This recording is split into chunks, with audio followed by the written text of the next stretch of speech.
ಯಾರನ್ನು ಪ್ರಾರ್ಥನೆ ಮಾಡಬಹುದು.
ಕಾರ್ಯಕ್ರಮದಲ್ಲಿ ನಮಗೆ ಮುಖ್ಯ ಅತಿಥಿಗಳಾಗಿ ಆಗಮಿಸಿರುವಂತವರು ಡಾಕ್ಟರ್ ವಿಜಯ ಕರಣ್ ಅವರು ಆಕಾಶವಾಣಿಯಲ್ಲಿ ನಿರ್ದೇಶಕರಾಗಿ ನಿವೃತ್ತಿಯನ್ನು ಹೊಂದಿದ್ದಾರೆ.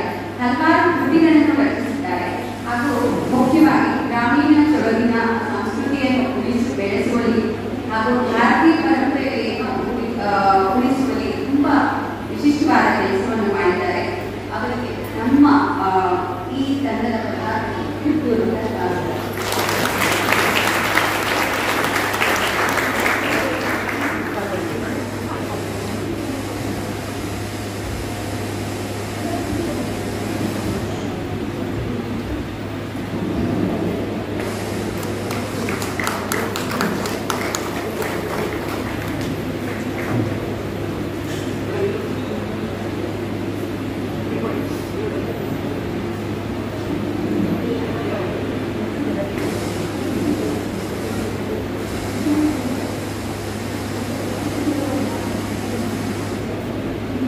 ಹಾಗೆ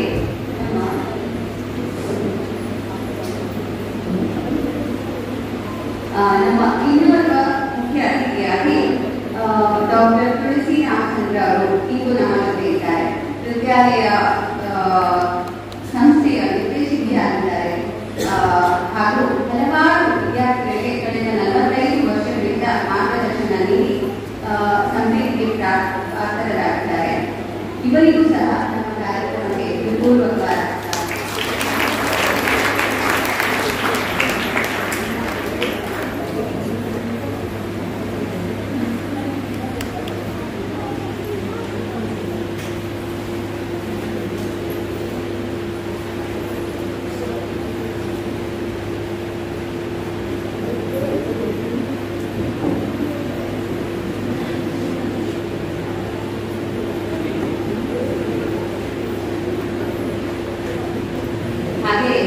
ನಮ್ಮೊಡನೆ ಇನ್ನೊಬ್ಬರು ನಮ್ಮದೇ ತಂಡದಲ್ಲಿ ಇರುವಂತಹ ಅತಿಥಿ ಡಾಕ್ಟರ್ ಲಕ್ಷ್ಮೀದೇವಿ ಅಮ್ಮನವರು. ಇವರು ಸಜ್ಜನಿಕೆಗೆ ಹೆಸರುವಾಸಿಯಾಗಿದ್ದಾರೆ. ನಮ್ಮ ಎಲ್ಲ ಕಾರ್ಯಕ್ಕೆ ಪ್ರೋತ್ಸಾಹ ನೀಡಿ ನಮಗೆ ತುಂಬಾ ಪ್ರೋತ್ಸಾಹ ಕೊಟ್ಟಿದ್ದಾರೆ. ಇವರು ತೀವ್ರ ಮಹಿಳಾ ಸಂಘದ ಅಧ್ಯಕ್ಷರು ಸಹ ಆಗಿದ್ದಾರೆ ಹಾಗೂ ರಾಮಕೃಷ್ಣ ನರಸಿಂಹ ಸಂಸ್ಥಾಪಕರು ಸಹ ಆಗಿದ್ದಾರೆ. ಇವರಿಗೂ ಸಹ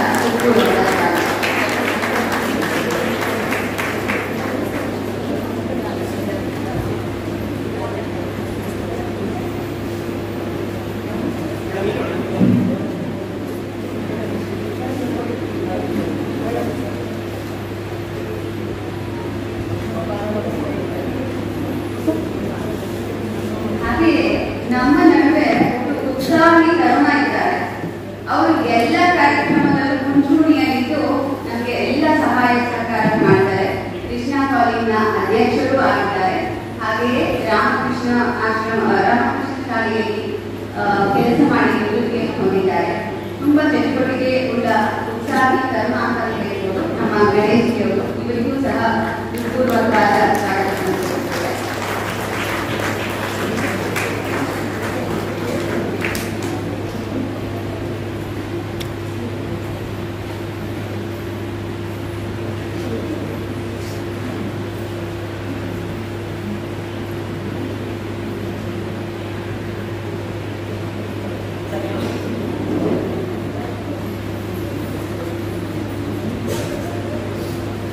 ಹಾಗೆಯೇ ಈ ಕಾರ್ಯಕ್ರಮದ ಮುಖ್ಯ ಶಿಲ್ಪಿ ಆಗಿರುವಂತಹ ಶ್ರೀಯುತ ರಾಜೀವ್ ಅವರು, ಮೂಡಾದ ಮಾರ್ಗ ಅಧ್ಯಕ್ಷರು, ರಾಜಕೀಯ ದುಡಿನ ಮೇಲಾಗಿ ಸಜ್ಜನ ಸರಳತೆಯ ವೇದಿಕೆಯಾಗಿರುವರು. ಅವರಿಗೂ ಸಹ ಈ ಕಾರ್ಯಕ್ರಮಕ್ಕೆ ಪೂರ್ವಕವಾದ ಸ್ವಾಗತ.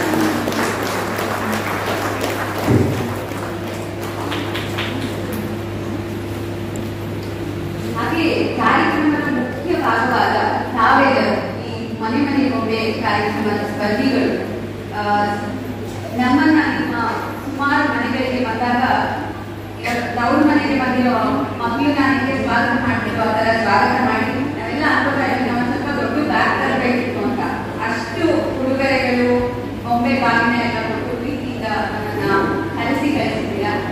ನೀವೆಲ್ಲರೂ ನಮಗೆ ಏನ್ ಅನ್ಸೋದು ಅಂದ್ರೆ ಈ ದೇಶದಲ್ಲಿ ಮಳೆ ಬೆಳೆ ಚೆನ್ನಾಗಾಗಬೇಕು ಅಂದ್ರೆ ಒಳ್ಳೆತನ ಇರಬೇಕು ಅಂತ ಎಲ್ಲ ಹೇಳ್ತಾರಲ್ಲ, ಅದೆಲ್ಲ ನಾವು ನಿಮ್ಮಲ್ಲಿ ಕಂಡ್ವಿ.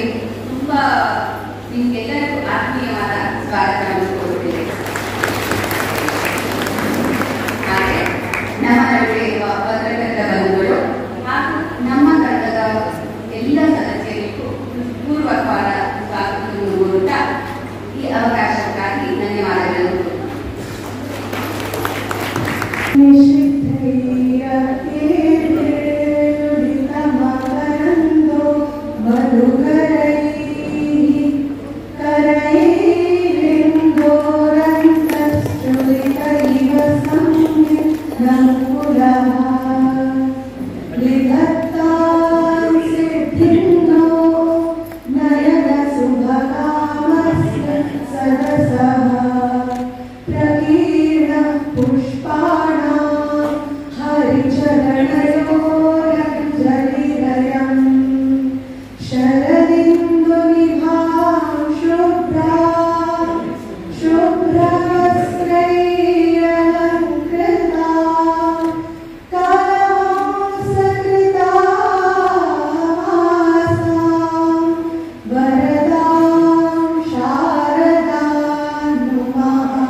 ವಿಕ್ರಮ ಮಹಿಳಾ ಸಂಗಮ ಹಾಗೂ ಕೃಷ್ಣ ಕಾಲೇಜ್ ಚಾರಿಟಬಲ್ ಟ್ರಸ್ಟ್ ಇವುಗಳ ಸಂಯುಕ್ತ ಆಶ್ರಯದಲ್ಲಿ ಮೈಸೂರಿನ ಮಹಾನಗರ ಪಾಲಿಕೆ ವ್ಯಾಪ್ತಿ ಪ್ರದೇಶದಲ್ಲಿ ಬರುವ ಗೃಹಗಳಿಗೆ ಈ ವರ್ಷದಿಂದ ನಾವು ಪ್ರಾರಂಭಿಸಿದ್ದೇವೆ.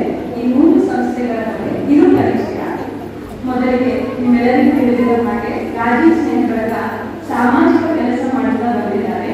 ಮೈಸೂರು ನಗರವನ್ನು ಸ್ವಚ್ಛವಾಗಿರಿಸಲು ಶ್ರಮಿಸುತ್ತಿದ್ದಾರೆ. ಇದರ ಸಲುವಾಗಿ ಮೈಸೂರು ನಗರ ವಿನೋದಗಳಿಗೆ ಸೇರಿ ಪ್ರಶಸ್ತಿಯನ್ನು ಪಡೆದಿದ್ದಾರೆ. ಹಾಗೆ ಬಡ ಕುಟುಂಬಗಳಿಗೆ ಇವರ ದೈನಂದಿನ ಅಗತ್ಯಗಳಿಗಾಗಿ ಮತ್ತು ಮಕ್ಕಳ ಶಿಕ್ಷಣಕ್ಕಾಗಿ ಸಹಾಯ ಮಾಡುತ್ತಾ ಬಂದಿದ್ದಾರೆ. ಮತ್ತು ಕರೋನಾ ಸಮಯದಲ್ಲಿ ಜನರ ಕಷ್ಟಗಳನ್ನು ಪೂರಕವಾಗಿ ಬಹಳಷ್ಟು ಕೆಲಸಗಳನ್ನು ಸಹ ಮಾಡಿದ್ದಾರೆ. ನಂತರ ವಿಕ್ರಮ ಮಹಿಳಾ ಸಂಗಮವು ಸಾಂಸ್ಕೃತಿಕ ಮತ್ತು ಧಾರ್ಮಿಕ ಕಾರ್ಯಕ್ರಮಗಳಲ್ಲಿ ತಮ್ಮನ್ನು ತೊಡಗಿಸಿಕೊಂಡು ಅವರು ಬಡವರು ಮತ್ತು ನಿರ್ಗತಿಕರ ಸೇವೆ ಸಲ್ಲಿಸುತ್ತಾ ಬಂದಿದ್ದಾರೆ. ಉತ್ತಮ ಉದ್ದೇಶಕ್ಕಾಗಿ ಇತರ ಸಂಸ್ಥೆಗಳಿಗೂ ಅತ್ಯುತ್ತಮ ಸೇವೆಗಳನ್ನು ನೀಡಲು ಅವರು ಕೈಜೋಡಿಸಿದ್ದಾರೆ. ಹಾಗೆಯೇ ಕೃಷ್ಣ ಕಾಲೇಜ್ ಟ್ರಸ್ಟ್ ಕಳೆದ 2 ವರ್ಷಗಳಿಂದ 150ಕ್ಕೂ ಶಾಲೆಗಳಲ್ಲಿ ಆನ್ಲೈನ್ ಮತ್ತು ಆಫ್ಲೈನ್ ತರಗತಿಗಳಲ್ಲಿ ಭಗವದ್ಗೀತೆಯನ್ನು ಮಕ್ಕಳಿಗೆ ಹೇಳಿಕೊಟ್ಟು ಮಕ್ಕಳಲ್ಲಿ ದೇಶಾಭಿಮಾನ, ಧಾರ್ಮಿಕ ಮನೋಭಾವ ಈ ವಿಷಯಗಳ ಬಗ್ಗೆ ಕೆಲಸ ಮಾಡುತ್ತಾ ಬಂದಿದೆ. ಇವರ ಧ್ಯೇಯ ವಾಕ್ಯ ಬದುಕಿಗೆ ದೈವಿಕತೆಯ ಸ್ಪರ್ಶ. ಈ ಸ್ಪರ್ಧೆಯನ್ನು ನಮ್ಮ ಸಂಸ್ಕೃತಿಯ ಬಹುಮೂಲ್ಯ ಅಂಗವಾದ ನವರಾತ್ರಿ ಅಥವಾ ದಸರಾ ಹಬ್ಬದ ಅಂಗವಾಗಿ ಗೊಂಬೆಗಳ ಅಲಂಕಾರ, ವೈಭೋಗ, ಶೃಂಗಾರ ಮತ್ತು ಕಲಾತ್ಮಕತೆಯ ಪ್ರತಿಬಿಂಬವಾಗಿರಲೆಂದು ಆಯೋಜಿಸಲಾಗಿದೆ. ಈ ಸ್ಪರ್ಧೆಯ ಉದ್ದೇಶ ಮಕ್ಕಳನ್ನು ಸೃಜನಶೀಲತೆ, ಕಲಾತ್ಮಕತೆ ಹಾಗೂ ಸಾಂಸ್ಕೃತಿಕ ಜ್ಞಾನದ ಬೆಳವಣಿಗೆಯನ್ನು ಉತ್ತೇಜಿಸುವುದು. ನಮ್ಮ ಮಕ್ಕಳು ತಾವು ಜೋಡಿಸಿದ ಅಥವಾ ಅಲಂಕರಿಸಿದ ಗೊಂಬೆಗಳ ಮೂಲಕ ತಾವು ಕಲಿತ ನೈತಿಕತೆ, ಸಂಸ್ಕೃತಿ ಮತ್ತು ಕಲೆಗಳನ್ನು ತೋರಿಸಲು ಪ್ರಯತ್ನಿಸುತ್ತಿದ್ದಾರೆ. ಇದಕ್ಕೆ ಉದಾಹರಣೆಯಾಗಿ ನಮ್ಮ ಮುಂದೆ ಡಾಕ್ಟರ್ ಪೃಥ್ವಿ ಅವರು ಬಂದಿದ್ದಾರೆ. ಡಾಕ್ಟರ್ ಪೃಥ್ವಿ ಮಗು ಮುಂದೆ ಬಾ. ಈ ಮಗು ನಮ್ಮ ತಂಡ ಅವರ ಮನೆಗೆ ಭೇಟಿ ನೀಡಿದಾಗ ಎಲ್ಲ ಗೊಂಬೆಗಳನ್ನು ಅಷ್ಟು ಚೆನ್ನಾಗಿ ಹೇಳಿದ್ರು. ಅದೇ ಗಣೇಶ ಮತ್ತು ಸುಬ್ರಹ್ಮಣ್ಯನ ಕಥೆಯನ್ನು ಕೂಡ ಸಂಸ್ಕೃತದಲ್ಲಿ ಬಹಳ ಚೆನ್ನಾಗಿ ತಿಳಿಸಿಕೊಟ್ಟಿದ್ದಾರೆ.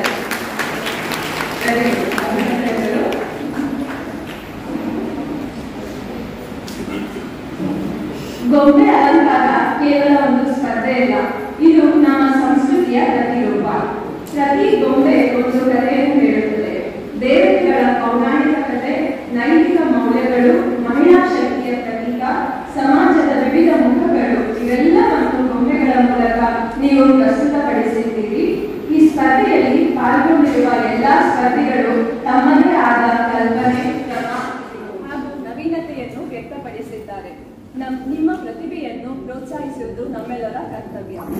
ಈ ಪರಂಪರೆ ನಿಲ್ಲದಂತೆ ಇಂದಿನ ಯುವ ಜನಾಂಗವು ಭಾಗವಹಿಸಿ ಮುಂದುವರಿಸಿಕೊಂಡು ಹೋಗುವುದಕ್ಕೆ ಸೋಪಾನವಾಗಿಸಿತು. ಈ ಎಲ್ಲ ಗುಣಮಟ್ಟದಿಂದ ಸ್ಪರ್ಧೆ ಆರಂಭಿಸಿ ಪಾರದರ್ಶಕವಾಗಿರಲೆಂದು ಅನುಭವಿ ನಿರ್ಣಾಯಕರನ್ನು ನೇಮಕ ಮಾಡಿ ಅವರಿಂದ ಗೊಂಬೆಗಳ ಪ್ರದರ್ಶನದ ಮೌಲ್ಯಮಾಪನವನ್ನು ಮಾಡಿಸಿದ್ದೇವೆ. ಸರಿಸುಮಾರು 150ಕ್ಕೂ ಹೆಚ್ಚು ಸ್ಪರ್ಧಿಗಳು ಭಾಗವಹಿಸಿ ಸಾಂಸ್ಕೃತಿಕ ನಗರಿ ಮೈಸೂರಿನ ಹಿರಿಯರಿಗೆ ನವಿಲು ಪರಿಸ್ಥಿತಿ ಸ್ಪರ್ಧೆಗೊಂದು ಚಿನ್ನದ ಬೆಳಕಿನ ಕಡೆ ಕಟ್ಟಿಸಿದ್ದಾರೆ. ಮೌಲ್ಯಮಾಪನವನ್ನು ಸ್ಪರ್ಧೆಯ ಪೂರ್ವಭಾವಿಯಾಗಿ ತಿಳಿಸಿದ್ದ ಉದ್ದೇಶಗಳ ಆಧಾರದ ಮೇಲೆಯೇ ನಿರ್ಣಯವನ್ನು ತೆಗೆದುಕೊಳ್ಳಲಾಗಿದೆ. ಇದು ಒಂದು ಉತ್ತಮ ಮತ್ತು ಉನ್ನತ ಮಟ್ಟದ ಸ್ಪರ್ಧೆಯಾದ್ದರಿಂದ ನಗದು ರೂಪದಲ್ಲಿ ಮೊದಲ 3 ಬಹುಮಾನಗಳನ್ನು 75,000 ಹಾಗೂ 15,000 ಮತ್ತು 10,000 ಮೌಲ್ಯದಂತೆ ಕೊಡಲಾಗಿದೆ. ಬಹುಮಾನ ಪಡೆಯದ ಗೊಂಬೆ ಪ್ರದರ್ಶನಗಳು ಗುಣಮಟ್ಟದ ಮೌಲ್ಯದಲ್ಲಿ ಸ್ವಲ್ಪ ವ್ಯತ್ಯಾಸವನ್ನು ಹೊಂದಿದೆ. ಆದಾಗ್ಯೂ ನಿರ್ಣಾಯಕರು ಒಂದು ಸಲಹೆಯನ್ನು ಆಯೋಜಕರಿಗೆ ತಿಳಿಸಿದ್ದಾರೆ. ಆ ಅಂಶದ ಪ್ರಕಾರ ಹಿರಿಯರ ಗೊಂಬೆ ಪ್ರದರ್ಶನದ ಅನುಭವಗಳನ್ನು ಪರಿಗಣಿಸಿ 7 ಶ್ರೇಷ್ಠವಾದ ಬಹುಮಾನವನ್ನು 5,000 ರೂಗಳಂತೆ ಕೊಡಲು ಆಯೋಜಕರು ತೀರ್ಮಾನಿಸಿದ್ದಾರೆ. ಹಾಗೆಯೇ ಉಳಿದ ಸ್ಪರ್ಧಿಗಳು ಇನ್ನೂ ಉತ್ತಮವಾಗಿ ಮುಂದಿನ ವರ್ಷಗಳಲ್ಲಿ ಭಾಗವಹಿಸಲು ಉತ್ತೇಜಿಸುವ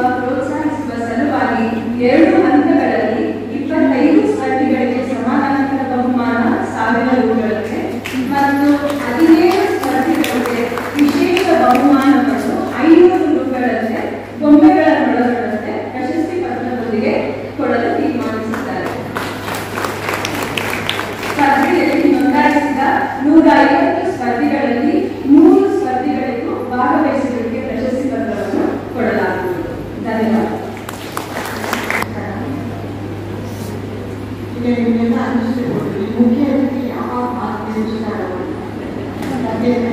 ಎಲ್ಲರೂ ಕುಟುಂಬ ನಡೆಯುತ್ತೀವಿ. ನಾನು ಸಾಧನೆ ಆದಷ್ಟು 8 ನಿಮಿಷ ಮಾಡಿಕೊಂಡಿದ್ದಾರೆ. ಈಗ ನೋಡಿ ಒಮ್ಮೆ ನಾವು ಅನೇಕ ದಶಕಗಳಿಂದ ಹೇಳ್ಕೊಂಡು ಬರ್ತಾ ಇದ್ದೀವಿ, ಮನೆಗಳನ್ನು ಮಾಡ್ಕೊಂಡು ಬರ್ತಾ ಇದ್ದೀವಿ. ಆದರೆ ಈ ಪದ್ಧತಿ ಹೇಗೆ ಬಂತು ಅನ್ನೋದು ನಮ್ಮ ಮಕ್ಕಳು ಇದನ್ನೆಲ್ಲ ತಿಳ್ಕೊಂಡು ಅವಶ್ಯಕತೆ ತುಂಬ ಇದೆ. ಈ ಬೊಂಬೆ ಕೂಸುವ ಪದ್ಧತಿ ಬಗ್ಗೆ ಐತಿಹಾಸಿಕವಾಗಿ ವಿಜಯನಗರದ ಕಾಲದಿಂದ ಇದು ಪ್ರಾರಂಭ ಆಗಿದೆ ಅಂತ ಹೇಳಿದ್ದಾರೆ. ಹೇಗಪ್ಪ ಪ್ರಾರಂಭ ಆಯಿತು ಅಂತಂದರೆ ನಮಗೆಲ್ಲ ತಿಳಿದಿರುವ ಹಾಗೆ ವಿಜಯನಗರ ಅತ್ಯಂತ ವೈಭವದ ಸಾಮ್ರಾಜ್ಯ. ಅಲ್ಲಿ ದಸರಾನ ಅತ್ಯಂತ ವೈಭವವನ್ನು ಮಾಡ್ತಾ ಇರುವುದು ಎಲ್ಲರೂ ತಿಳಿದಂತಹ ಅದನ್ನು ವಿದೇಶಿ ಪ್ರವಾಸಿಗರು ಎಲ್ಲರೂ ಗಮನಿಸಿದ್ದಾರೆ. ಆಮೇಲೆ ವಿಜಯನಗರ ಸಾಮ್ರಾಜ್ಯದ ಸಂಸ್ಥಾಪಕರಾದಂತಹ ಕಲ್ಲುಲ ಬುದ್ಧ ಅವರು, ನಂತರ ದೇವರಾಯ ಇಂಥ ದೊರೆಗಳೆಲ್ಲ ತುಂಬ ಅವರು ಜನಾನುರಾಗಿಗಳಾಗಿದ್ದಾರೆ. ಜನಗಳಿಗೆ ಅವರಿಗೆ ತಂದೆ ಮಕ್ಕಳ ಸಂಬಂಧ ಆಯಿತು ಎಲ್ಲ ಇತಿಹಾಸಕಾರರು ಗಮನಿಸ್ತಾರೆ.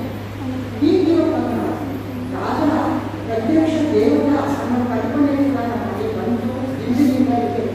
ರಾಜನಿಗೆ ನಮಸ್ಕರಿಸುವುದು, ಗೌರವದಿಂದ ಕುದುರೆ ಓಡಿಸೋದು, ಇದೆಲ್ಲ ನಾವು ನಡ್ಕೊಂಡು ಬಂದಿರೋದು ಇತಿಹಾಸ ತಿಳಿಸುತ್ತದೆ. ಹೀಗೆ ವಿಜಯನಗರದಲ್ಲಿ ಅಂತಹ ವೈಭವಯುತವಾದ ಅವರೆಲ್ಲ ಮಾಡ್ತಿರುವಾಗ ಎಷ್ಟು ಗೌರವಾಯಿತು ಜನಗಳಿಗೆ ಪ್ರೀತಿ ಇತ್ತು ಅಂತಂದರೆ ಅವರೇನು ಮಾಡಿದ್ರು, ಈ ಮಹಾರಾಜನಿಗೆ ಒಳಿತಾಗಬೇಕು ಅಂದ್ಬಿಟ್ಟು ಒಂದು ಮರದ ಗೊಂಬೆಗಳಿಂದ ಔಚಿಕವಾಗಿ 2 ಮರದ ಗೊಂಬೆ, ಪಟ್ಟದ ಗೊಂಬೆ ಎಲ್ಲ ಅದನ್ನು ಹಾಕ್ತೀವಿ. ಅದರಿಂದ ಎಲ್ಲ ಮರದಲ್ಲೇ ಮಾಡ್ತಾ ಇದ್ದೀವಿ. ಅವರವರ ಶಕ್ತಿಯಾನುಸಾರ ಎತ್ತಕ್ಕೆ ಬರೋರು ಅವರು ಮತ್ತೆ ಕೆತ್ಕೊಳ್ತಾ ಇದ್ದರು. ಈಗಲೂ ಕೂಡ ಅವರಿಗೆ ಶ್ರೀಮಂತರಾಗಲಿ ಬಡವರಾಗಲಿ ಮರದ ಗೊಂಬೆ ಮೇಲೆ ಪಟ್ಟದ ಗೊಂಬೆಯಾಗಿ ಕೂಡಿಸುವಂತಹ ಪದ್ಧತಿ ಹೀಗೆ ಬೆಳೆದುಕೊಂಡು ವಿಜಯನಗರ. ಅವರು 2 ಪಟ್ಟದ ಗೊಂಬೆ ನವರಾತ್ರಿಗೆ ನವದುರ್ಗೆಯನ್ನ ಪೂಜಿಸುವ ಜೊತೆಗೆ ಮಹಾರಾಜನಿಗೆ ಗೌರವಯುತವಾಗಿ ಪಟ್ಟದ ಗೊಂಬೆಯನ್ನು ಕೂರಿಸಿ ಮುಂದೆ ಕಲಶ ಸ್ಥಾಪನೆ ಮಾಡಿ ಪೂಜೆ ಮಾಡಿ ಗೌರವ ಸಲ್ಲಿಸ್ತಾರೆ. ಆದರೆ ಕ್ರಮೇಣ ಏನಾಯಿತು ಅಂತಂದರೆ ಬರೀ ಮಹಾರಾಜನಿಗೆ ಕೂರಿಸಿದ ಸಾಕು ಅವ್ರು ಯುವರಾಜ ಇನ್ನೊಂದು ಕಿತ್ಕೊಂಡ್ರೆ ಆಮೇಲೆ ಇಷ್ಟೇ ಸಾಲು ಸೈನಿಕರನ್ನು ಕೂರಿಸಿದಾಗ ಇನ್ನೊಂದು ಸೈನಿಕರು ಇಷ್ಟೇ ಸಾಲು ಆನೆ ಪದಾರ್ಥಗಳನ್ನು ಸೇರ್ಸೋಣ ಹೀಗೆ ಬೆಳ್ಕೊಂಡು ರಾಜನ ತೋರಿಸೋದ್ರ ಜೊತೆಗೆ ಆ ಒಂದು ಐತಿಹಾಸಿಕ ನಿರ್ಣಯಗಳನ್ನು ರಾಮಾಯಣ ಕಲ್ಪನೆಯನ್ನು ಬಂದಂತಹ ಚಿತ್ರಗಳನ್ನು ಬಿಡಿಸೋದು ಶುರು ಮಾಡಿ ಅರಸು ಮೆರವಣಿಗೆ ಹೋಗ್ತಾ ಇರುವಂತಹ ವಿಜಯನಗರದ ಪತನ ನಂತರ ಮೈಸೂರು ಒಡೆಯರು ರಾಜರಿಗೆ ಸಿಂಹಾಸನ ಇದರ ಇತಿಹಾಸ ರಾಜವರಿಯರು ಕೂಡ ಇದನ್ನು ಮುಂದುವರಿಸಿಕೊಂಡು ಇದೇನಪ್ಪ ಇದು ಮಹಾರಾಜರು ಇವರೆಲ್ಲ ಅವರೇ ಮಹಾರಾಜರು ಇವರೇ ಪ್ರತಿಮೆ ಮಾಡಿ ಗೊಂಬೆ ಮಾಡಿ ನಮಗೆ ಕುಟುಂಬ. ಆದರೆ ಅವರಿಗೆ ವಿಜಯನಗರದ ಅರಸರ ಬಗ್ಗೆ ತುಂಬ ಗೌರವ ಬೇಡಿಕೆ. ಇವರು ವಿಜಯನಗರದ ಅರಸರಿಗೆ ಸಾಮಂತರಾಗಿರಬಾರದು. ವಿಜಯನಗರದ ಅರಸರು ಕೃಷ್ಣದೇವರಾಯ ಸುಮಾರು 30 ವರ್ಷಗಳ ದೀರ್ಘಕಾಲ ಆಡಳಿತ ಮಾಡಿದರು. ಗೋದಾವರಿಯಿಂದ ಕನ್ಯಾಕುಮಾರಿವರೆಗೂ ರಾಜ್ಯವು ವ್ಯಾಪಿಸಿತು. ಹೀಗಿರುವಾಗ ಅದೊಂದು ಗೌರವ ಕೃಷ್ಣದೇವರಾಯ ಜೊತೆಯಲ್ಲಿ ಕೃಷ್ಣದೇವರಾಯನ ಮಡದಿ ಚೆನ್ನಾಗಿಗೆ ಶ್ರೀರಂಗಪಟ್ಟಣಗಳು ಈ ಒಂದು ಗೌರವಯ ಅವಕಾಶವನ್ನು ಅವರು ಸೇರಿಕೊಳ್ಳಿ. ಹೀಗಾಗಿ ಶ್ರೀರಂಗಪಟ್ಟಣಗಳು ದಸರಾ ಸಂದರ್ಭದಲ್ಲಿ ಪಟ್ಟದ ಗೊಂಬೆಯಿಂದ ಕೂಡಿಸುವಂತಹ ಪದ್ಧತಿ ಮತ್ತೆ ಹಾಗೆ ಬೆಳಕೊಂಡು ಬಂದು ಮೈಸೂರು ಒಡೆಯರು ಇವತ್ತು ಕೂಡ ಆರಂಭದಲ್ಲಿ ಗೊಂಬೆ ತೋರಿಸಿದ್ದಾರೆ. ನಾವೆಲ್ಲ ಅರಸುಗಳಲ್ಲಿ ಯಾಕೆ ಗೊಂಬೆಗಳನ್ನು ತೋರಿಸ್ತಾರೆ? ಇದು ಇತಿಹಾಸ, ಇದು ಕಾರಣ. ಇದು ಆದ ಮೇಲೆ ಹಾಗೆ ಮನಮನೆಯಲ್ಲಿ ಮೈಸೂರು ಒಡೆಯರು ಮಾಡ್ತಾ ಇದ್ದಾರಲ್ಲ, ಆ ಚಿಕ್ಕವರನ್ನ 21 ಕುಶಾಲೋಪಗಳನ್ನು ಮಹಾರಾಜರು ಸಿಂಹ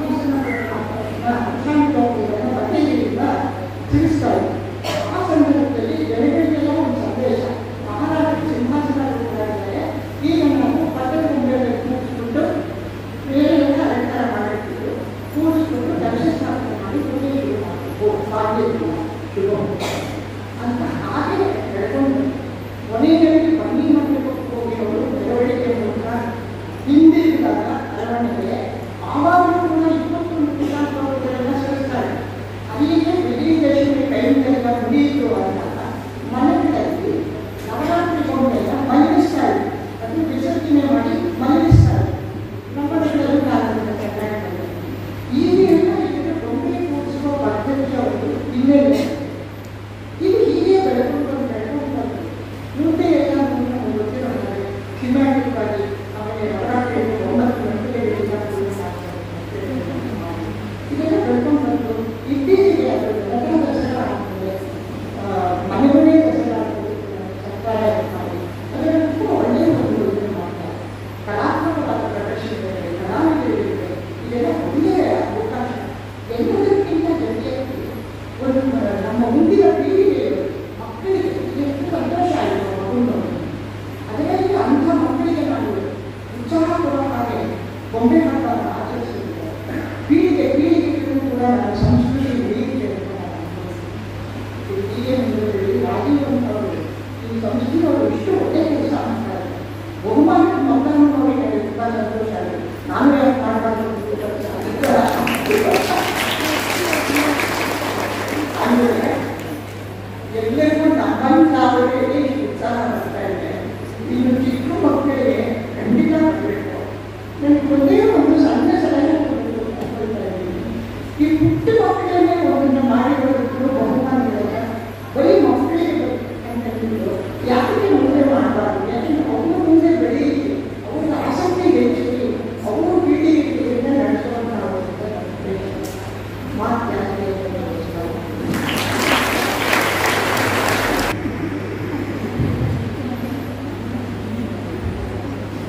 ಇದೊಂದು ವಿಶೇಷ ಸಮಾರಂಭ, ನಮ್ಮ ಸಂಸ್ಕೃತಿಯ ಪ್ರತಿಬಿಂಬದ ಸಮಾರಂಭ. ತುಂಬ ಸಂತೋಷ. ಉರಿ ಬಿಸಿಲು ಕೂಡ ಸಂತಸವನ್ನು ತರ್ತಾ ಇದೆ. ತಮ್ಮೆಲ್ಲರ ಬಿಹೇವಿಯರ್ ಒಂದು ಆದರ ಆತಿಥ್ಯ ಮನಸ್ಸು ತುಂಬಿದೆ. ನೀವೆಲ್ಲರಿಗೂ ಈಗ ಪ್ರೈಸ್ ಅದರ ಮೇಲೆ ಗಮನ ಇದೆ. ಮೇಡಮ್ ವಿಜಯ ತುಂಬ ಜನ 3-4 ನಿಮಿಷಕ್ಕೆ ಮುಗಿಸಿದ್ರು. ಯಾಕೆಂದರೆ ನಿಮಗೆಲ್ಲ ಕೇಳೋ ತಾಳ್ಮೆ ಇದೆಯೇ ಹೋಗ್ತಿಲ್ಲ. ಸೊ ಅದಕ್ಕೆ ಕೇಳ್ತಾ ಇದ್ರು ನನ್ನ ಮಾನ್ಯ ರಾಜ್ಯಗಳು ಒಂದು 5 ನಿಮಿಷ ಅಂದರು. ನೋಡಿ ಹೇಗೆ ಹೆಚ್ಚು ತಗೊಳ್ಳಲ್ಲ ಸಮಯ. ಈ ದಸರಾ ಅನ್ನೋದು ತುಂಬ ವರ್ಷ ಪೂರ್ತಿ ಸಂತೋಷದಿಂದ ಕಾದರದಿಂದ ಕಾಯುವಂತಹ ಒಂದು ಪರ್ವ. ಇದೊಂದು ಪರ್ವ ನಮಗೆ ಮನೆಗಳಲ್ಲಿ ಎಷ್ಟು ಕಾಯ್ತಾ ಇರ್ತಾರೆ. ನಮ್ಮ ಅಮ್ಮ ತುಂಬ ಚೆನ್ನಾಗಿ ಗೊಂಬೆ ಕೂರಿಸ್ತಾ ಇದ್ದಾರೆ. ಸ್ಕೂಲಿಂದ ಬಂದಮೇಲೆ ನಾವು ಅವರಿಗೆ ಒಂದಿಷ್ಟು ಹೊತ್ತು ಮಾಡಿಕೊಡು. ಸಿಕ್ಕಾಪಟ್ಟೆ ಅವರು ಬಟ್ಟೆ ಗೊಂಬೆಗಳು ರಟ್ಟಿನ ಡಿಫ್ರೆಂಟ್ ವೀಟಿಂಗ್ಸ್ ಅದನ್ನು ಕೂಡ ಮಾಡಿದ್ರು. ಬಟ್ಟೆ ಗೊಂಬೆಗಳಲ್ಲಿ ಪೂರ್ತಿಯಾಗಿ ರಾಮಾಯಣ ಮಹಾಭಾರತದ ಗೊಂಬೆಗಳು, ದ್ರೌಪದಿ ವಸ್ತ್ರಾಪಹರಣದ ಪೂರ್ತಿ ದೃಶ್ಯ. ಶಬರಿ ಕಾಯ್ತಾ ಇದ್ರು. ಶಬರಿಗಾದನು ಅತಿಥಿ ದಾಶರಥಿ ಅಂತ ಕುವೆಂಪು ಅವರು ರಾಮಾಯಣ ದರ್ಶನವನ್ನು ಬರೆದಿದ್ದಾರೆ. ಅದಷ್ಟು ತಗೊಂಡು ಆ ಒಂದು ದೃಶ್ಯನ ನಮ್ಮಮ್ಮ ಮಾಡಿಸಿ ಅದಕ್ಕೆಲ್ಲ ನಾವು ಮಣ್ಣು ಹೊತ್ಕೊಂಡ್ಬರ್ಬೇಕು, ಗಿಡಗಳೆಲ್ಲ ತಂದೆ ಇರಬೇಕು, ಆ ಗಿಡಗಳನ್ನು ಹಾಕಿ ಅದನ್ನು ನೋಡ್ಕೋಬೇಕು, ಸಸಿ ಬರೋ ಥರ. ಹೀಗೆ ತುಂಬ ಕೆಲಸಗಳು. ಸ್ಕೂಲಿಂದ ಬಂದ ತಕ್ಷಣ ಅಮ್ಮನಿಗೆ ಹೆಸರುಗಳನ್ನ ಮಾಡಬೇಕು. ಅಂದರೆ ಅಂತಹ ಈಗ ಗೊಂಬೆಗಳು ಮಾರಕ್ಕೆ ಸಿಗುತ್ತೆ ಅಲ್ಲ, ಎಷ್ಟು ಚೆನ್ನಾಗಿರೋ ಗೊಂಬೆಗಳು ಸಿಗುತ್ತೆ. ಇದು ಪೂರ್ತಿಯಾಗಿ ನಮ್ಮ ಸಂಸ್ಕೃತಿಯ ಬೇರಿನಿಂದ ಬಂದಿರುವಂಥದ್ದು. ನಮ್ಮ ಭೋಜರಾಜ ಅವನು ಮೆಟ್ಲು ಹತ್ತವಾಗಿ ಕೇಳಿಕೊಂಡು ನೀವೆಲ್ಲ ಒಂದೊಂದು ಗೊಂಬೆಯನ್ನು ಕಥೆ ಹೇಳಿತ್ತು. ಇದಕ್ಕೆ ಸ್ವಾಮಿ ಅಂತು, ಇದಕ್ಕೆ ಸ್ವಾಮಿ ಅನ್ನೋ ಪೂರ್ತಿ ಕೇಳಿಸ್ಕೊಂಡು ಅವ್ರು ಹತ್ತಬೇಕು. ಆ ಕೇಳಿಸ್ಕೊಳ್ಳೋದು ಅವನೇನು ಮಧ್ಯದಲ್ಲಿ ಅಂತ ಅಷ್ಟು ತಾಳ್ಮೆ ಇವೆಲ್ಲ. ಅಂದರೆ ಆ ಗೊಂಬೆ ಮಾಡುವಾಗ ನಾನು ಕಣ್ಣಲ್ಲೇ ನೋಡಿದ್ದೀನಿ ಎಷ್ಟು ತಾಳ್ಮೆ ಬೇಕು, ಎಷ್ಟೋ ಸರಿ ಕೆಟ್ಟು ಹೋಗುತ್ತೆ. ಇದೆಲ್ಲ ಕೈಯಲ್ಲಿ ಮಾಡುವಾಗ ನಮಗೆ ಅನುಭವ. ಈಗೆಲ್ಲ ಎರಕ ಹೊಯ್ಯೋದು ಎಲ್ಲ ಇರುತ್ತಲ್ಲ, ಹಳೇ ಕಾಲದ ಗೊಂಬೆಗಳು ನಮ್ಮ ಅಜ್ಜಿ ನಮ್ಮ ಮುತ್ತಜ್ಜಿ ಅವರ ಗೊಂಬೆಗಳ ಅದೊಂದೇ ಅದು ಒಂಥರ ಸುಂದರವಾಗಿ ಇರುತ್ತೆ. ಆ ಮೆಟ್ಲು ಕೂಡಿಸ್ತಾರಲ್ಲ ಅದರಲ್ಲಿ ಅವರು ತಮ್ಮ ಹಳೆಯ ಆ ಗೊಂಬೆಗಳನ್ನು ಅದರಲ್ಲಿ ಅವರಿಗೆ ಪೂರ್ವಿಕರು ಅವರ ಒಂದು ಈ ಖಜಾನೆ ಎಂದಾಗ ಅದರ ಮೇಲೆ ಇರುವಂತಹ ನಿಷ್ಠೆ, ಶ್ರದ್ಧೆಯನ್ನು ಪ್ರತಿಯೊಂದು ಮೆಟ್ಲಲ್ಲೂ ಕೊಂಡು ಬರ್ತಾರೆ. ನಾನು ಈ ಸಲ ಸುಮಾರು ಮನೆಗಳಲ್ಲಿ ನಾನು ಗೊಂಬೆನ ನೋಡಿದೆ, ತುಂಬ ಸಂತೋಷ ಕೊಡ್ತಾ ಇತ್ತು. ಒಂದೊಂದು ಇಷ್ಟು ಹಳೆಯದು ಅಂತ ಹೇಳ್ತಾ ಇತ್ತು. ಅಂದರೆ ಅದನ್ನು ಜತನವಾಗಿ ಕಾಪಾಡಿ ಅದಕ್ಕೆ 1 ತಿಂಗಳು 2 ತಿಂಗಳು ಅದಕ್ಕೆ ಕಷ್ಟಪಡ್ತಾರೆ. ಮತ್ತೆ ವಾಪಸ್ ಅದನ್ನು ಚೂರು ಏನು ಆಗ್ಬಾರ್ದು ಆ ಥರ ಇಟ್ಕೊಂಡು ಹೋಗೋದು.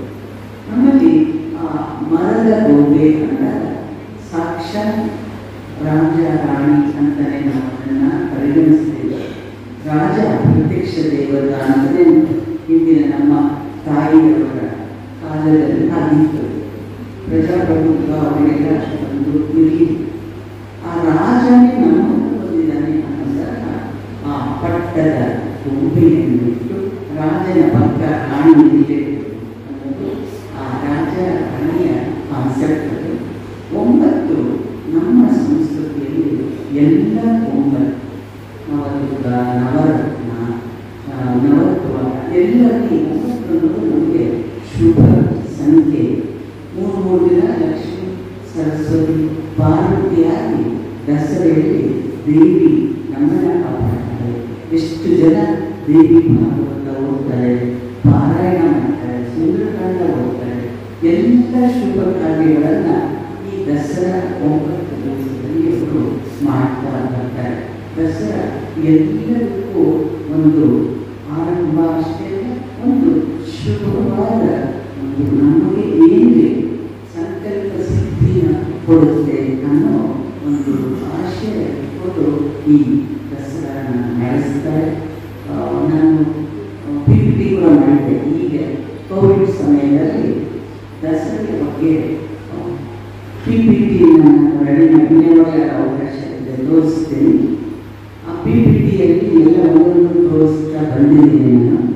ಆ ರಾಜ ಒಡೆಯರ ಕಾಲ ನಮಗೆ ಹೇಳ್ತಾ ಇದ್ರು ಹೇಗೆ ಹಂಪಿದು ಆ ಮಾನವೀಯ ಇವತ್ತು ಅಲ್ಲಿ ಹಂಪಿಯಲ್ಲಿ ಎಲ್ಲ ಬೀದಿ ಪ್ರದರ್ಶನ ಕೊಡುತ್ತಿದ್ದು ಪ್ರತಿಯೊಂದು ಇಲ್ಲಿ ಕುದುರೆಗಳ ಸಾಲು, ಆನೆ, ಇವಾಗ ನಾವೇನು ರಿಪಬ್ಲಿಕ್ ಡೇ ನೋಡ್ತೀವಿ ಹಾಗೆ ನಮ್ಮ ದೇಶದಲ್ಲಿರುವ ಎಲ್ಲ ಸಂಪತ್ತನ್ನು ಅಲ್ಲಿ ತೋರಿಸ್ತಾ ಇದ್ರು ಜನಗಳಿಗೆ.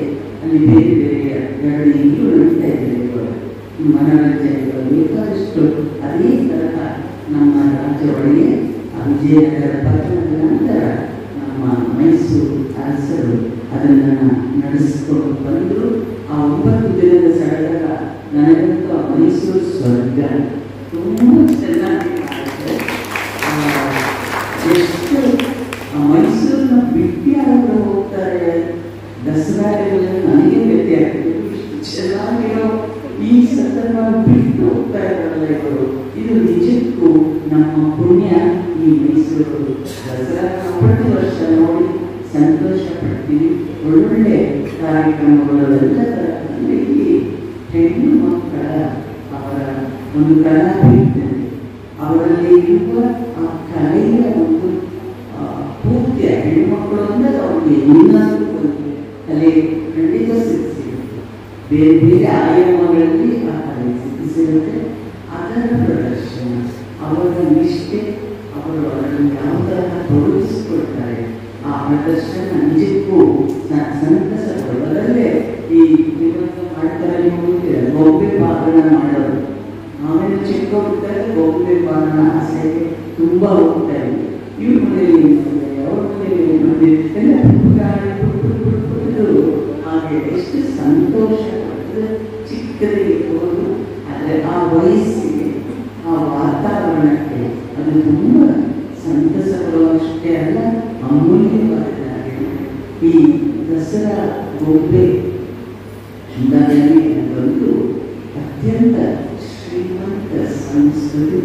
ನಮ್ಮ ಮಗು ಎಲ್ಲ ಹೇಳಿದ್ರು ನಿಜವಾಗ್ಲೂ ಅತ್ಯಂತ ಪ್ರಶಂಸನೀಯ ಕಾರ್ಯ. ಅಷ್ಟು ಚಿಕ್ಕ ಹುಡುಗ ಪ್ರತಿಯೊಂದನ್ನೇ ಪೂರ್ತಿ ಅರ್ಥ ಮಾಡ್ಕೊತಾರೆ. ನಾವು ಎಲ್ಲ ಅರ್ಥ ಮಾಡಿಕೊಂಡು ಅಲ್ಲಿಂದ ತೋರಿಸ ಯಾರೋ ಹೇಳಿದ್ರೆ ಮನೆಗೆ ಹೋಗಿ ಪ್ರದರ್ಶನ ಮಾಡ್ತಾರೆ. ಆಗ ಮಕ್ಕಳು ಕೂಡ ಇದನ್ನ ಕಲಿತಾ ಬರ್ತಾರೆ. ಹೌದು, ನಮ್ಮಲ್ಲಿ ಕೆಲವು ಮನೆಗಳಲ್ಲಿ ಅದೇ ದೊಡ್ಡ ಭಂಡಾರ, ದೊಡ್ಡ ದೊಡ್ಡ ಪೆಟ್ಟಿಗೆಗಳಲ್ಲಿ ಪೂರ್ತಿಯಾಗಿ ಅಂದರೆ ಇದಕ್ಕೆ ಮನೆಯವರ ಸಹಕಾರ ಕೊಡಬೇಕು. ಬರೀ ಹೆಣ್ಣು ಮಕ್ಕಳು ಮಾತ್ರ ಮಾಡಿ ಅವರು ತಗೊಳ್ತಾರೆ ಅಂತ ಕಾರಣ ಎಲ್ಲರೂ ಸಹ ಮನೆಯಲ್ಲಿ ಪುರುಷರು ಕೂಡ ಆ ಭಾರವನ್ನು ಎತ್ತಿ ಕೈಯಿಡಬೇಕು, ಎತ್ತಿ ಮೇಲಿಡಬೇಕು. ಇದು ಕೇವಲ ಸ್ತ್ರೀಯರು ಅಂತ ಎಲ್ಲ ಯುವಕರು, ಪುರುಷರು, ಮಹಿಳೆಯರು, ತರುಣಿಯರು, ಮಕ್ಕಳು ಎಲ್ಲರೂ ಸೇರಿ ಮಾಡಿದಾಗ ಆ ಸಿಗೋ ಆನಂದವೇ ಬಂದು ವಿಸಿಟರ್ಸ್ ಬಂದು ಎಷ್ಟು ಚೆನ್ನಾಗಿದೆ ಅಂದಾಗ ಪಾಪ ಎಷ್ಟು ಕಷ್ಟಪಡ್ತಿದ್ವಿ, ಎಷ್ಟು ಸಂತೋಷ. ಚೆನ್ನಾಗಿದೆ ಅಂದರೆ ಸಾಕು. ಈ ತರಹದ ಒಂದು ಈ ಕ್ರಿಯೇಟಿವಿಟಿ, ಸೃಜನಾತ್ಮಕ ಶಕ್ತಿ ಹೀಗೆ ಬೆಳೀತಾ ಹೋದರೆ ನಮ್ಮಲ್ಲಿ ಏನೇನು ಹುದಿ ಇರುತ್ತಲ್ಲ ಆ ಚೇತನ ಹೊರಗಡೆ ಬರಲು ನಮಗೆ ಸಂತೋಷ ಕೊಡುತ್ತೆ. ಇಂಥ ಕಾರ್ಯನಾಗಿ ನಮ್ಮ ಈ ಬಳಗಗಳು ಶ್ರೀ ರಾಜೀವ್ ಸ್ನೇಹವರಲ್ಲಿ ಇಸ್ಕಾನ್, ಕೃಷ್ಣ ಕಾಲಿಂಗ್, ವಿಪ್ರ ಮಹಿಳಾ ನಿಜಕ್ಕೂ ಶ್ಲಾಘನೀಯ ಕಾರ್ಯವನ್ನು ಮಾಡ್ತಾ ಇದ್ದೀರಾ. ಪ್ರೈಸ್ ಕೂಡ ಒಳ್ಳೆಯ ಅಂದರೆ ಇಟ್ಟಿದ್ದೀರಾ. Very good. ಅದು ನಿಜಕ್ಕೂ ನೀವು ಪ್ರೋತ್ಸಾಹ ಕೊಡಲೇಬೇಕು. ತುಂಬ ಸಂತೋಷ. ಇನ್ನು ಹೆಚ್ಚೆಚ್ಚು ಈ ಕಾರ್ಯ ನಡೆಯಲಿ, ನಾವು ಹೆಚ್ಚೆಚ್ಚು ನೋಡಿ ಅದನ್ನು ಸಂತೋಷ ಪಡ್ತೀವಿ. ನಮಸ್ಕಾರ. ಎಲ್ಲರಿಗೂ ನಮಸ್ಕಾರ. ಎರಡು ಮಾತು ಹೇಳಿಬಿಟ್ಟಿದ್ದಾರೆ, ನಾನು ಜಾಸ್ತಿ ಮಾತಾಡೋದಿಲ್ಲ ಅಂತ ಅಂದ್ಕೊಂಡಿದ್ದೀನಿ. ಈ ಕಾರ್ಯಕ್ರಮಕ್ಕೆ ಮುಖ್ಯ ರೂವಾರಿಯಾಗಿ ತುಂಬ ಉಪಯೋಗಿಸಿ ನಮ್ಮನ್ನೆಲ್ಲ ಪ್ರಥಮ ಬಾರಿಗೆ ಇದನ್ನು ನಮ್ಮ 3 ಸಂಸ್ಥೆ ವತಿಯಿಂದ ಪ್ರಾರಂಭ ಮಾಡಿದ್ದು ಅದು ಯಶಸ್ವಿಯಾಗಲು ಕಾರಣೀಭೂತರಾದ ಅತಿವರಿಗೆ ಒಂದು ದೊಡ್ಡ ಚಪ್ಪಾಳೆ. ಹಾಗೆಯೇ ಈಗ ಮುಖ್ಯವಾಗಿ ಮೇಡಮ್ ವಿದ್ಯಾನಂದರವರು ಹಾಗೂ ಕೃಷಿ ರಾಮಚಂದ್ರ ಅವರು ಚೆನ್ನಾಗಿ ಮಾತಾಡಿದ್ದಾರೆ. ಅದ್ರ ಬಗ್ಗೆ ನಾನು ಹೇಳಬೇಕಾಗಿಲ್ಲ. ನಮ್ಮೂರು ಮೈಸೂರು ಚಂದದೂರು ಸುಂದರವಾದವರು. ಅಮೇರಿಕಾಗೆ ಹೋಗಿ, ಇಂಗ್ಲೆಂಡ್ ಹೋಗಿ, ಎಲ್ಲ ಹೋಗಿ ಮೈಸೂರಿಗೆ ಬಂದ ತಕ್ಷಣ ಅಪಾರ ಮೈಸೂರಿಗೆ ಬಂದು ಇದು ಬಹಳ ಅದ್ಭುತವಾದಂತಹ ವಿಚಾರ. ನಮಗೆ ಯಾವಾಗಲೂ ನಾನು ಹೇಳ್ಕೊತಾ ಇದ್ದೀನಿ, ಎಲ್ಲರೂ ಹೇಳ್ತೀನಿ ಇದನ್ನು. ಹಾಗೆಯೇ ಈ ಎಲ್ಲ ಸಾಧಕರಿದ್ದಾರೆ, ಬೊಂಬೆಯನ್ನು ಇಟ್ಟಿರತಕ್ಕಂಥವರು ದಿನೇ ದಿನೇ ಇದೊಂದು ತುಂಬ ಹೆಚ್ಚಾಗ್ತಾರೆ. ಸಂಭ್ರಮ ಬರ್ತಾ ಇದೆ. ಮೈಸೂರಿನಲ್ಲಿ ಒಂದು ಸಡಗರ ಆಗ್ತಾ ಇದೆ. ದಸರಾದ ವಿಶಿಷ್ಟತೆಯಲ್ಲಿ ಅತ್ಯಂತ ಮನೋಹರವಾದದ್ದು, ಸುಂದರವಾದದ್ದು ಒಂದು ಬೊಂಬೆ ಕೂರಿಸ್ತಕ್ಕಂಥದ್ದು. ಆದ್ದರಿಂದ ಇಂಥ ಬೊಂಬೆ ಕೇವಲ ನಿರ್ಜೀವ ವಸ್ತು ಅಲ್ಲ, ಅಷ್ಟರಾಣಿ ಪಟ್ಟಕೊಂಬೆ ನಾವು ಹೇಳ್ತೀವಲ್ಲ.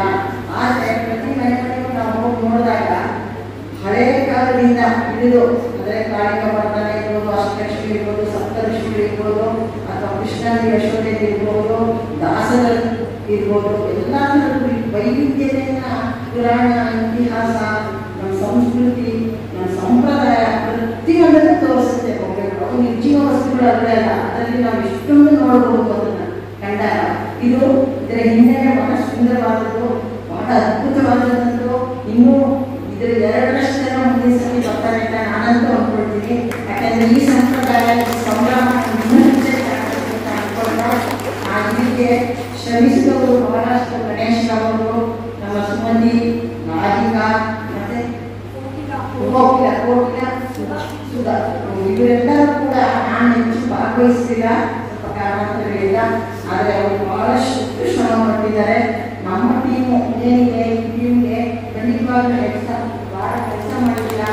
ಈ ಶ್ರದ್ಧೆಯಿಂದ ಯಶಸ್ವಿಯಾಗಿ ನಡೀತಾ ಇದೆ. ಇನ್ನು ಮುಂದೆ ಹೆಚ್ಚು ಜನ ಸೇರಿ ಹೆಚ್ಚು ಈ ಸಂಪ್ರದಾಯಗಳು, ಸಂಭ್ರಮಗಳು, ನಮ್ಮ ಒಂದು ಏನಿದೆ ಸಂಪ್ರದಾಯ, ಆಚಾರ ವಿಚಾರಗಳು ಹೆಚ್ಚು ಬೆಳೀಲಿ. ನಾವೆಲ್ಲ ಸಂತೋಷವಾಗಿರೋಣ.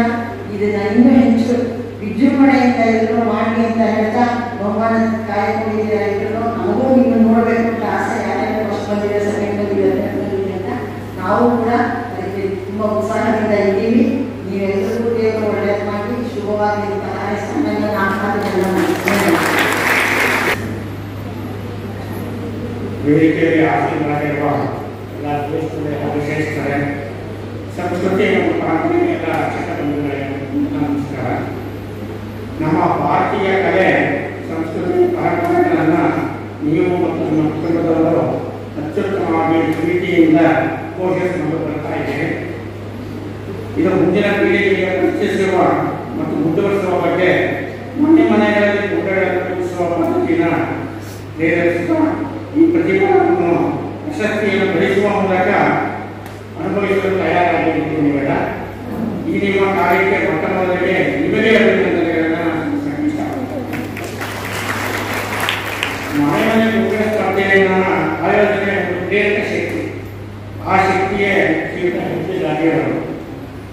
ಅವರ ಒಂದು ಪ್ರೇರಣೆಯಿಂದ ಈ 3 ಸಂಸ್ಥೆಗಳ ಕಾರ್ಯಕರ್ತರುಗಳು ಇದೊಂದು ಆರಾಧನೆ ಅಂತ ಅಂದ್ಕೊಂಡು ಈ ಮಹಾಯಜ್ಞದಲ್ಲಿ ಪಾಲ್ಗೊಂಡು ತಮಗೆ ದೊರಕಷ್ಟು ಹವಿಸ್ಸನ್ನು ಆ ಕಾರ್ಯದಲ್ಲಿ ಸಮರ್ಪಣೆ ಮಾಡಿದ್ದಾರೆ. ಅವರುಗಳಿಗೆ ವೈಯಕ್ತಿಕವಾಗಿ ಧನ್ಯವಾದಗಳನ್ನು ತಿಳಿಸುತ್ತೀನಿ. ಎಲ್ಲ ಕಾರ್ಯಕರ್ತರ ಭರವಸೆ ಸೂರ್ಯ ಹಸ್ತಗತವಾಗಲೇ ಇಲ್ಲ.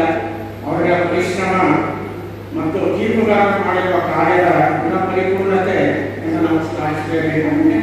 ಎಲ್ಲ ತೀರ್ಪುಗಾರರಿಗೂ ಎಲ್ಲ ವೈಯಕ್ತಿಕವಾಗಿ ಮತ್ತು 3 ಸಂಸ್ಥೆಗಳ ಪರವಾಗಿ ಕೃತಜ್ಞತೆಯನ್ನು ಸಮರ್ಪಿಸ್ತಾ ಇದ್ದೀನಿ.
ಕನ್ನಡದ ಮನಸ್ಸಿಗೆ ಅನುಮೋದನ ನಿಜಕ್ಕೂ ಎಚ್ ರಾಜು ಅವರ ಪ್ರಯತ್ನ ಸಾಫಲ್ಯವನ್ನು ಪಡೆದಿದೆ.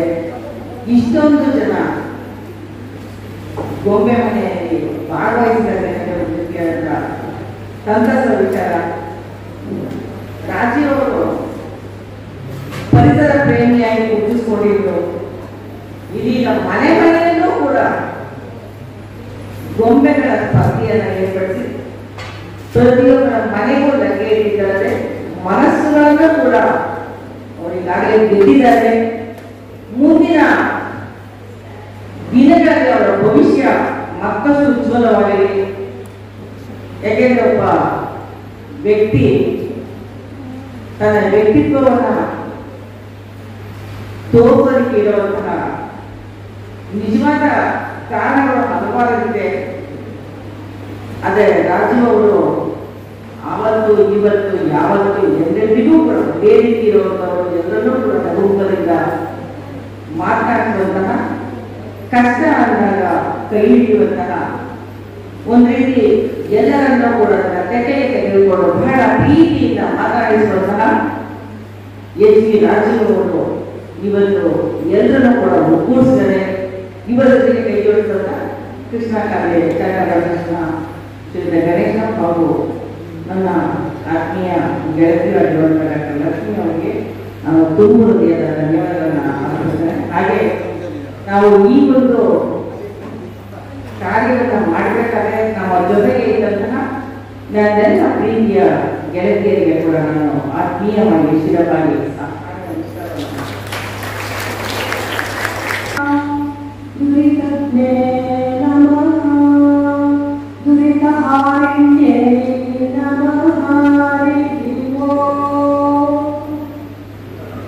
ಎಲ್ಲರೂ ಕಾಸದಿಂದ ಕಾಯ್ತಾ ಇರುವಂತಹ ಬಹುಮಾನಗಳ ಕಾರ್ಯಕ್ರಮ ಈಗ ಶುರು ಮಾಡ್ತೀವಿ.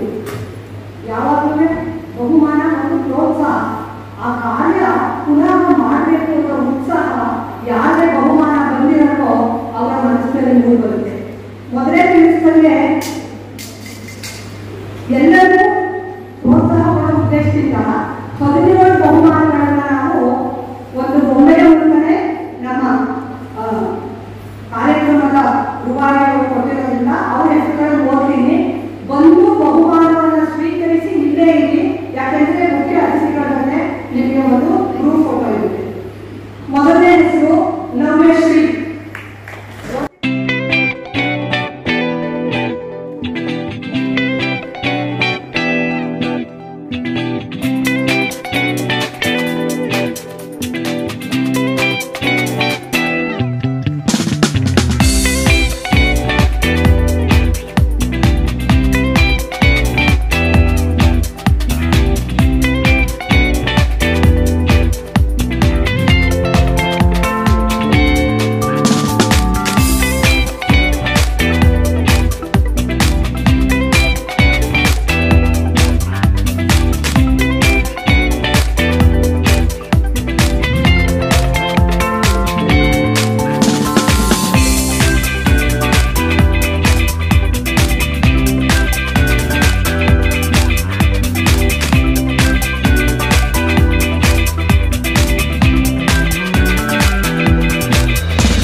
20 ವರ್ಷದಿಂದ 78 ವರ್ಷದಿಂದ ನಮ್ಮ ಮನೆಯಲ್ಲಿ ಗೊಂಬೆಯನ್ನ ನನ್ನ ಅಜ್ಜಿ ರಂಗಮ್ಮನವರು ಕೂರಿಸ್ತಾ ಇದ್ರು.